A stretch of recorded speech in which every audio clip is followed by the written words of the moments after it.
when Gavin said, it's time to pick a car for autocross, I didn't have my mind set on a specific thing, but I knew I wanted something small. I notoriously have hit a few cones here and there. Little faster, little faster. No, we didn't like that cone anyway. Whoop.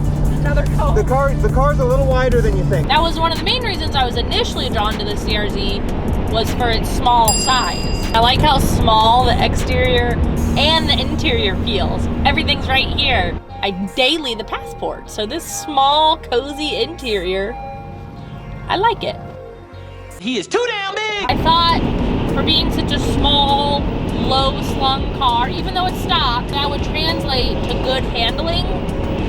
It doesn't. This thing's got the body roll of a fucking minivan. I'm not a fan of it, obviously.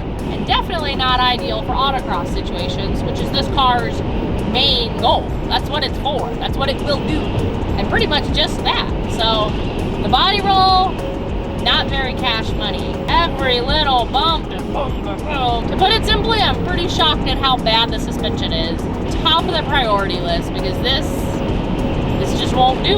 That's what you get when you buy a project car, I guess. Such is life. Such is race car life. Is it fast? Got a lightning bolt on it, doesn't it? One of the things that surprises me about this car is actually how fun it is to drive. I know it's just a CRZ and it's not known for speed or power. I know that it is slow, but it doesn't feel like it. It's not painfully slow or painfully boring. It has this kind of unique just funness to it. It doesn't have a lot of beams, but the beams that it does have, you feel like they're all right there when you want them.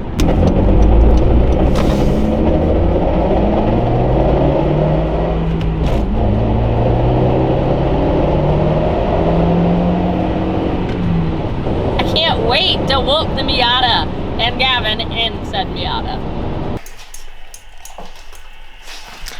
This thing is supposed to run its first event Sunday. What are you doing Sunday? On Sunday, I'm going to novice school, which is for beginners. I've only done a couple of autocrosses, so my understanding of the schedule is there's a classroom portion in the morning, and then we're gonna pass tech and we're gonna get on the course. Today, we need to make sure it's ready to pass that tech inspection. So we're just gonna give it a good once over, make sure that it's presentable. It needs cleaned up, vacuumed out a little bit, whatever.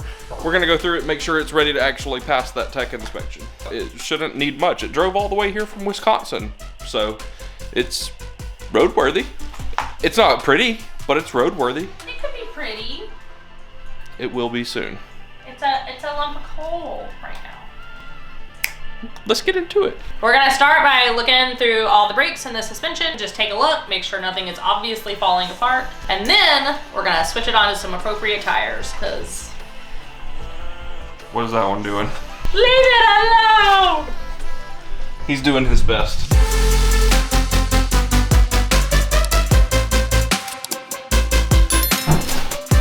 All right, the main things we're looking at here are just obvious deformities or issues in the suspension and the brakes. Autocross isn't that hard on brakes, so we just want to make sure we don't see anything stupid. This car has been doing fine as a daily driver. It'll be fine for autocross. So as long as the brakes look decent and there's no obvious bushings blown out, then we're good to go for now. They look rusty, but functional. It's not pretty, but it'll get the job done for now. Well, now it gets new shoes. Now it gets new shoes. What are we getting? It. These Koenigs are a 16 by 7.5 with a 40 offset, and they're running a 225/50 RE71 RS.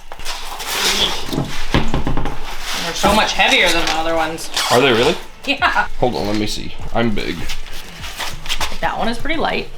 And then this one.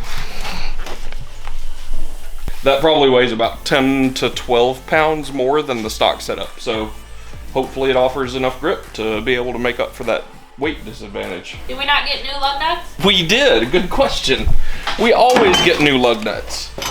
Because, you know why we have to have new lug nuts? Do they not? No, why?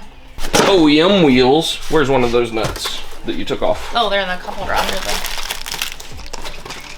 OEM wheels. You see the shape of it? How it's not a straight line. These are called acorn Oh, it does look like an acorn. And that's what most OEM lug nuts are gonna look like.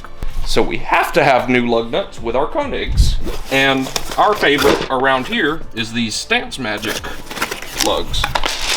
The acorn does not fit correctly in most aftermarket wheels. They're going to be, you see how that's a perfectly flat taper seat.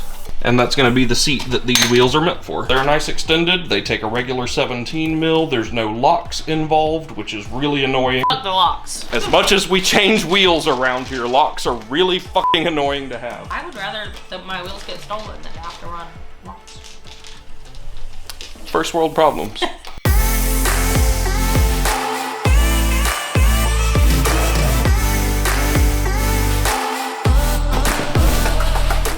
So looking at the front here,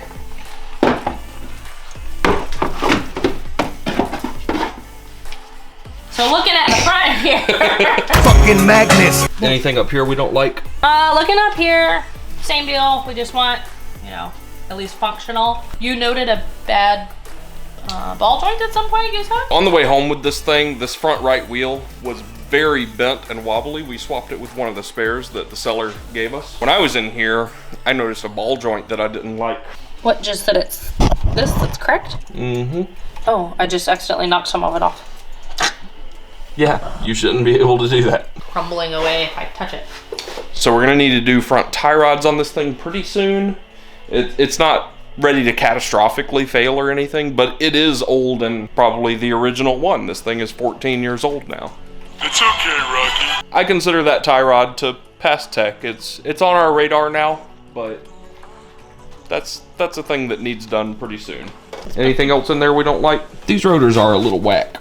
In order to be competitive, it's gonna need some stuff, but as a daily driver and weekend warrior, it's good. Hey, does rotation matter on these? Nope, just inside and outside. While she's putting that wheel on, I'm gonna take a look under the hood of this thing because I have not yet. As is tradition with CRZs, the door handle is broken. I don't even know what kind of engine is in this thing actually. The only thing we're really worried about under here, tech inspection wise, is the battery being secured. It's not going anywhere. We appear to have brake fluid. You want to fill it up with windshield washer fluid for the fuck of it since the purple stuff is out? And now it's bothering me. I actually don't know what this really is. If you're not familiar, this is a hybrid, and I had assumed that it was based on the hybrid Civic, but I don't think that's necessarily accurate. Let's see, the CRZ is powered by a 1.5, it's not an R18, it's not a K20, it's an LEA. It is vaguely related to the Civic Hybrid, and also the Insight, and maybe some Fits. And that's all I care to Google about it at this exact moment. It's rated for like 113 horsepower. And everything under the hood is good to go. We'll swap the jack from that side to this side, change out these wheels, and then we'll take a look at the couple of other things that are on the tech inspection that we haven't covered so far, but we're almost there.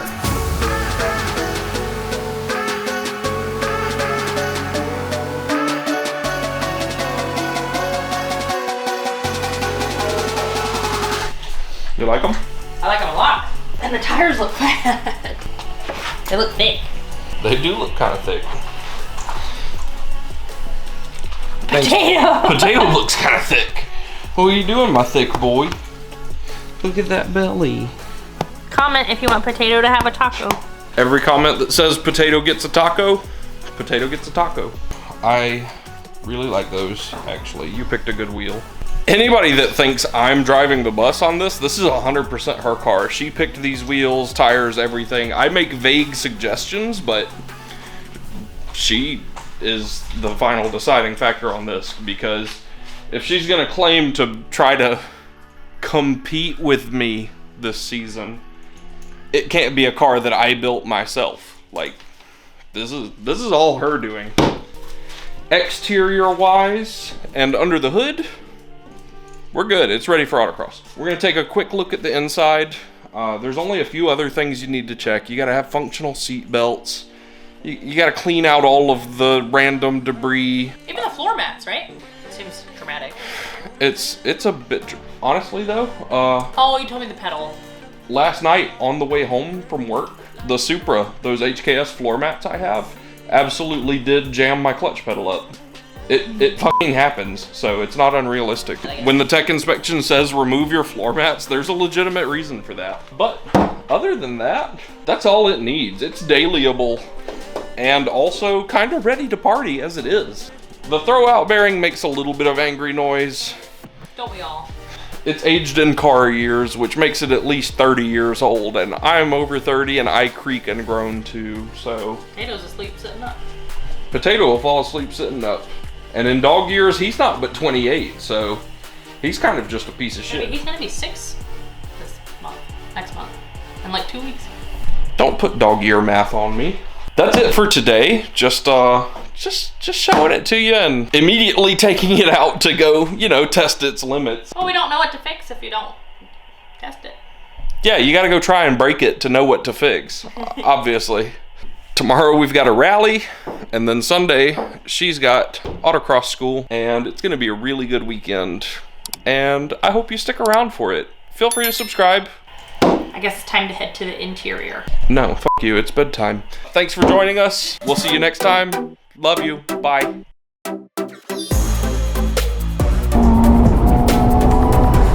We out here doing hella gang shit.